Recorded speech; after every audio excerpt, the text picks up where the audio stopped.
Using 45-degree lines, routing around round obstacles wastes a small amount of space.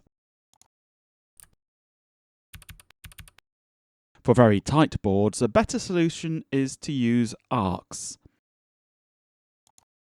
Arcs are drawn in 90-degree quarter circles using the arc tool, clicking the start and end point.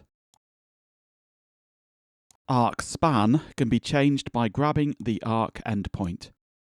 Arc span is called the arc delta angle. If the shift key is pressed after grabbing the arc endpoint, the arc radius is modified instead of the arc delta angle.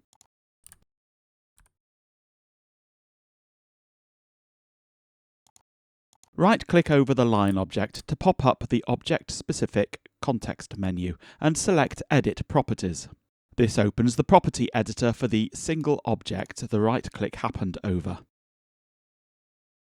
It is possible to open a second property editor by right-clicking over the arc.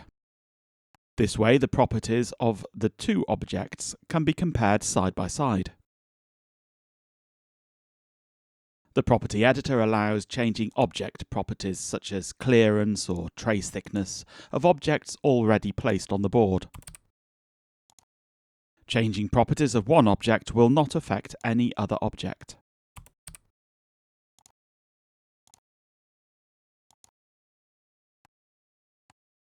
Changing the clearance of a whole trace object by object is not efficient that way. Rather, select all objects and invoke the property editor using the key sequence EP. This opens a property editor editing all selected objects. Select the property on the left side.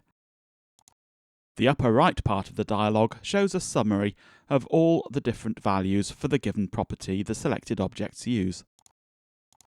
Changing the value is possible on the lower right region. Enter a new value and click Apply. It will modify all selected objects.